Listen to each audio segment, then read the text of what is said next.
Our last session is going to be on other financial considerations. These are other things that you should consider in your finances.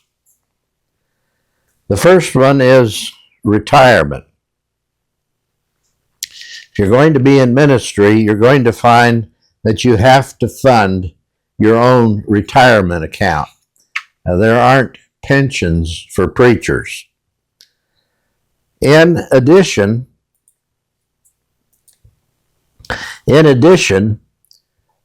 preachers have to fund their whole Social Security. You are considered self-employed by the IRS, and so you have to pay the full 15% of your income into Social Security. Now, let me mention this, that ministers do have the option of signing out of this, but you have to do it at the right time and as a conscientious objector to forced government insurance programs. Many have done so, and at one time I did, and then I now have paid in, and I get a minimal amount of Social Security. I think as long as Social Security is solvent, it seems that you're probably better off in the long run sticking with the program, especially since it provides you with disability insurance, and you have Medicare in old age through that. That's one reason why I wanted to be in it. Was because of Medicare. Now, if you were to retire today, 2025, the average retiree would need $55,000 per year, which breaks down into the following categories. The first is housing, $19,000 a year. Transportation at $8,000 a year. That's both for purchasing, maintaining, and insurance and licensing of a car, as well as fuel. Healthcare, $7,000 a year. Food, $6,500 a year. Utilities, $4,000 a year. And of course, all of these categories are constantly increasing. And there are always other miscellaneous expenses that aren't included here. Obviously, Social Security alone will not provide what you need for retirement. At best, perhaps half of that. You must fund some other sort of retirement account, an IRA, a Roth IRA, or buy into what is known as a Christian minister's pension fund, which is available through our brotherhood. The sooner you start funding this, the more you will have come retirement time. I cannot emphasize that enough. If you are 50 years old today and just starting to fund your retirement, you're not going to have enough money. When you start when you're 25, you have much better chance of funding a retirement that's going to serve you well in old age. Start with a minimum of about $5,000 a year. That's $400 to $450 a month. With invested growth, that amount of money will allow you to have anywhere from $1 million to $1.5 million, considering the normal growth of the stock market, which will be necessary at the time you retire. I don't believe you can have too much for your retirement fund. If you intend to maintain your current level of living and your current standard of living and do some traveling when you retire, you're going to want to have some money. Retirement should be funded through your absolute expenses on your budget worksheet. That should be an absolute expense, not one that varies, although you may not be able to do as much earlier in years, and especially when you have kids. Insurance is another consideration. Everyone needs insurance. In fact, the government requires that we carry, for instance, insurance on our cars. Now, here are the different types of insurance. Life insurance, which we're all acquainted with, and yet there are different types of life insurance. There's what's called whole life, modified whole life, and term life insurance. Generally, term life insurance, which never pays you anything but is just there as a payout in case you die, is generally the cheapest type. The other types you can collect back on in older age if you don't need them anymore. When it comes to life insurance, you need to ensure that your family can be provided for the rest of the time they have together at the same level of income that you are now providing for them. And that means that you're going to have to carry a large amount of life insurance, maybe $500,000 or $1 million even. Another type of insurance, of course, is medical insurance. This is vital too. Medical debt is one of the reasons most people go bankrupt. And medical debt can put you into debt for the rest of your life. Now, because ministers are on the low-paying end of many things, you may qualify for state supplemented medical insurance, or consider an alternative medical insurance plan, which is also called health sharing ministries. Things like the Samaritan Ministries, Brotherhood Newsletter, or other such things. I've belonged to those in the past. But you should know that these types of ministries, even though they help each other pay their expenses when it comes to a hospital stay, do not cover previous conditions, nor do they cover drugs, medical equipment, or normal doctor's office visits.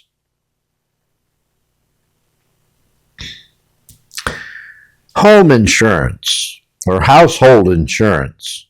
If you have a mortgage, this type of insurance is required by the bank holding your mortgage. If you live in a parsonage or rent a place, then you should have renter's insurance that covers just your belongings. Of course, auto insurance. And auto insurance is required in every state, and you need to have enough coverage so that depending on how old your car is, if it's a new car or you financed it through a bank, you're required to carry full coverage on your car, both accident coverage and liability coverage. Once you own your car and the car is old enough not to worry about anymore, then you can drop the collision coverage and carry just the liability insurance and comprehensive, which would be like a stone that breaks a window or something. Disability insurance. And what if you're disabled and couldn't work but you didn't die? That's why Social Security provides that in part for people if in case they are disabled. Although it's not easy to get disability insurance even through Social Security. And then another type of insurance is nursing home insurance. What if you had to go into a nursing home someday? Right now, a nursing home costs about $3,000 a month. Now, that works out to $36,000 a year. That's for one individual. What if both you and your wife had to go in? Could you afford that from what you had saved up in your retirement? Most people could not. Now, once you look at all these, you can see that you can go broke just buying insurance. So you need to get only what you really need. Enough life insurance to fund your family if you were to die. And I believe that that can be reduced as your retirement fund grows. Term insurance will be less expensive. If you both work and you're depending on both incomes, then you need to insure both workers. The older you are, by the way, the more expensive many of these become. For instance, life insurance. I was surprised one year, I think when I turned 60, how much my life insurance went up. I had a $50,000 of whole term life insurance that I finally cashed in because I didn't want to make that big a payment on it anymore. The larger your family, the more insurance you're going to need. Another category, taxes. Ministers are unusual when it comes to taxes.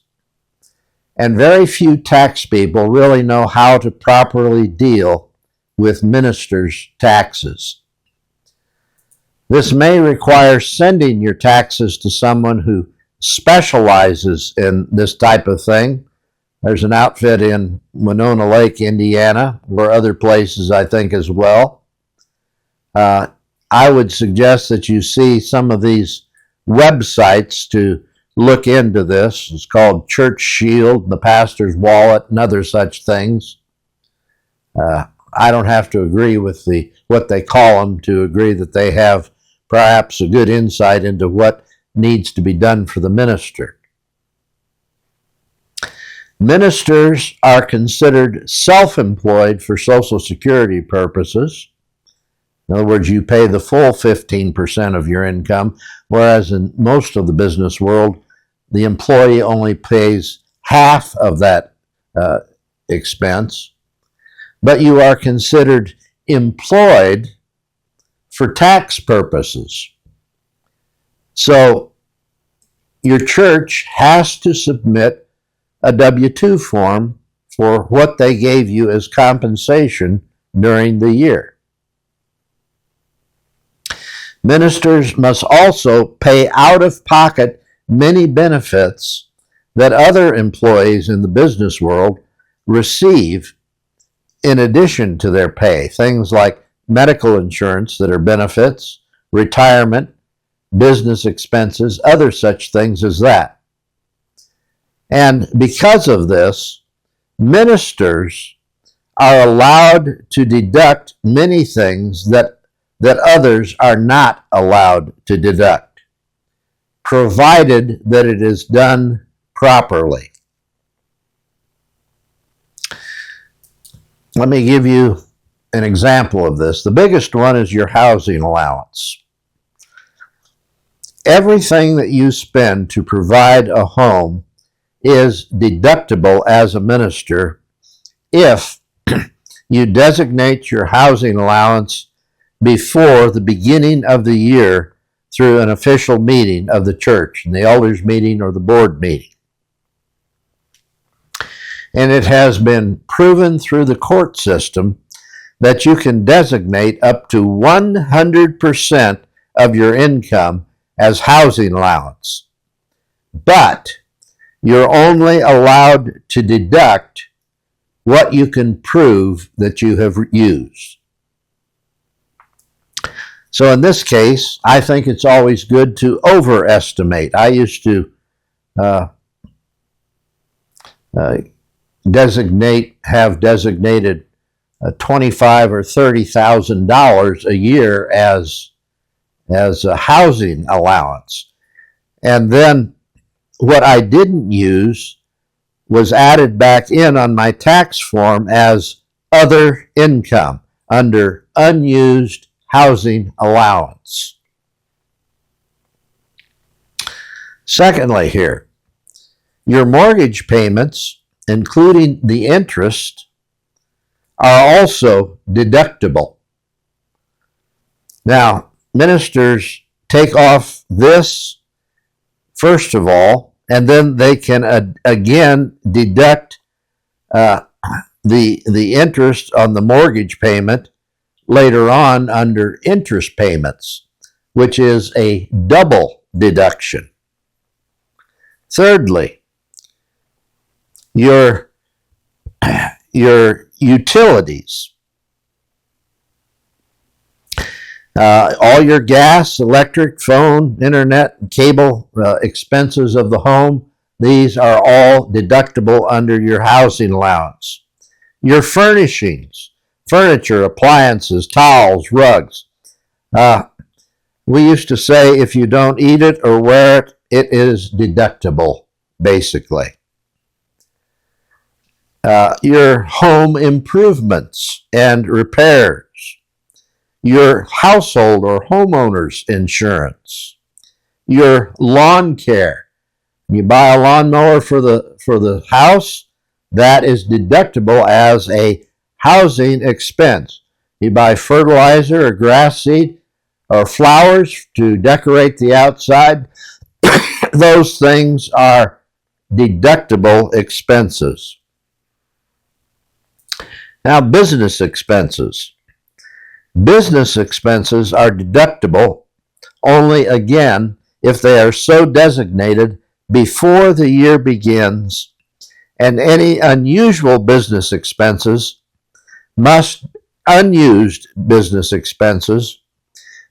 be returned to the church.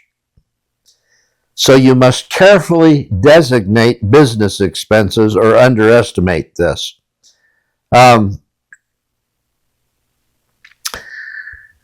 These would include your business mileage, which changes year by year. The IRS lets you know, or they will post on their website how much that is each year. It has been around 50 cents a mile.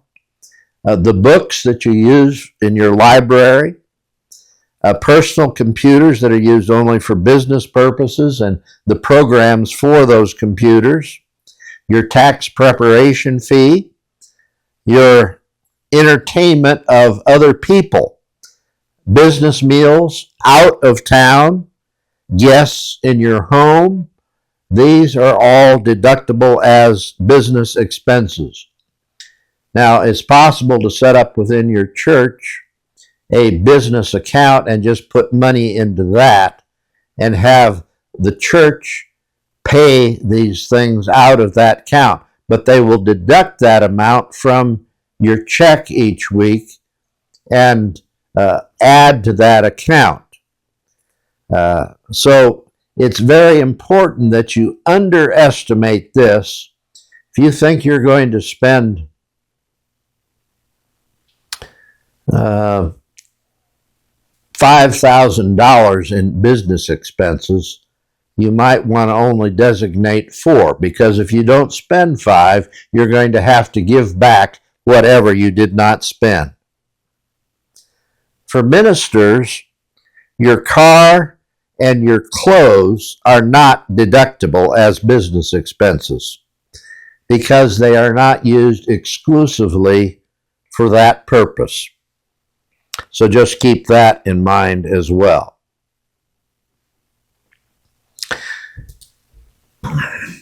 Next is medical expenses. Again, you can deduct your medical expenses, but these must be estimated and designated ahead of time before the beginning of the year for the next year. And then any unused medical expenses must be returned to the church. These include your medical insurance, which I would recommend you just have the church pay and deduct from your check. If they do this, then it never shows up as income to begin with. Your doctor and dentist visits, your eye doctor visits, glasses, prescriptions, all of these things, over-the-counter medications even. Other medical supplies like equipment, therapy, rehabilitation, these are all deductible under medical expenses. Now, as I mentioned before, an alternative to business and medical designations is to have the church set aside a portion of your salary, and then you withdraw from each of these for these expenses. You can have a business account and a medical account. But what you don't use, you lose, but at least the church could roll that over into next year's if you're not handling it. And by the way, for all of these things, both your housing, your business, and your medical, you must have receipts in order to deduct them. Now, the way I would handle all of this, the way I did handle it for years and years in the ministry, I would fill out a report every month of all the household, business, and medical expenses that I had and attach receipts to it and give that to the treasurer. I kept a copy, they had a copy. Because if the church is ever audited, they're going to want to see all of that stuff. And you need to have copies to take to your tax people when you have your taxes done. So always keep receipts, always designate them before the new year, and you'll always have what you need for your taxes and to pay things out. By the way, you're not under any obligation to pay extra to the government. Pay only what you owe them, nothing more. My tax guy used to say, pay them as little as you have to. I think that's the way to look at it. Here are some suggested motions for the church board or the elders' meetings in order to get these things designated. This should always be done in December before the first of the year. You can't wait until the new year and then do it. You have to do it before the new year. We'll give you all of this in the paperwork as well. Next, we're going to look at church budgets. Most every church has a church budget. This is usually done annually before an annual meeting. And you can tell a lot about a church by looking at its budget. You can tell, for instance, what their focus is. Do they only worry about their own building? Do they give generously to missions? How do they invest in their youth and their education in the church? Do they allow for office expenses and other business expenses? Are they willing to give raises to the staff, at least cost of living? ministers, secretaries, janitorial staff. I spoke with one church one time that told me they had considered having one of their elders quit his job and become a full-time for the church in place of the minister. They had been taught that the elders could do the job of the minister. But it turned out, and this is what they told me, none of them could afford to live on the minister's salary. Now, I thought that was ironic, but they expected me to live on it. I didn't go to that church, by the way. Generally, the biggest items in any church budget are for salaries and for buildings. I think it's important that a church, like the individual, give back to God first. At least 10% of the budget should go to missions. Many churches give much more than this. God blesses churches as well as individuals financially when they put Him first. I also believe that a minister should be careful with the church's money. There are some preachers that are big spenders with other people's money. You need to remember that this isn't just other people's money, it's God's money. And you are called upon to be a good steward of it as well as your own income. By the way, you should not feel compelled to spend everything that is budgeted in a certain category. This should not be your concern like it is for the government. It should be used, you should use it as the Lord's money being used wisely. If a church sees that you're trying to save them money, they may feel more comfortable and more inclined to give you a raise when it comes time for that. Don't expect your church to pay for extravagant programs or big-name speakers and musicians. Learn to be content with what will do. A church budget will generally include not only salaries, but also building payments and maintenance. Now, this is another large expense usually, especially if you have a mortgage on the church building. Then, of course, utilities, your gas, your electric, your water, your trash, the internet, all of that is expected to be a part of the church's expense. Then there are office expenses, the phones, the paper, copy machine, postage, computers, and internet in the office. The expenses for the treasurer may also be included here. For instance, like a program that is used to keep track of church finances, or they may be a separate item.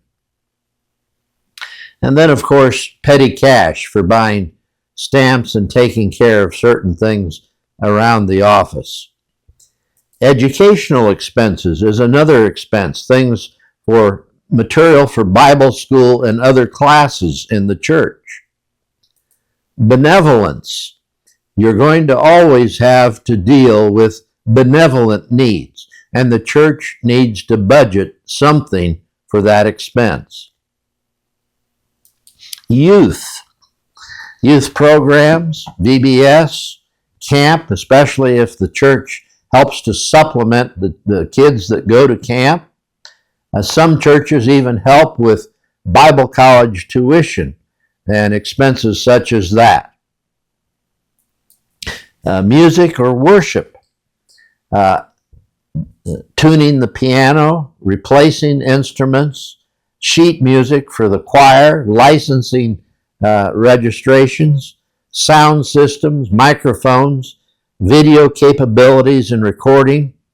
And again, these are all things that the church is going to have as expenses. And then, of course, missions. And I include in missions the food pantry and other local needs that might be a part of that. Children's homes, nursing homes, inner city missions, colleges, disaster relief organizations, overseas missions, things like the CRA and other such things are all a part of mission giving through the church. And many also have special programs, and this would include revivals, seminars, things that are planned. Sometimes it used to be that every church had at least one revival every year. That is no longer the case, but special programs like that are of value and should be planned ahead of time. And then there should also be probably a miscellaneous category.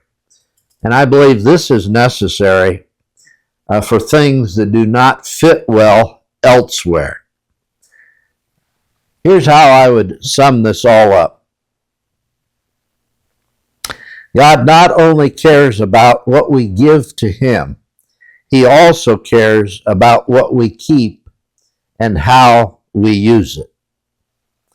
We are to live by faith, but we have to learn to plan prudently.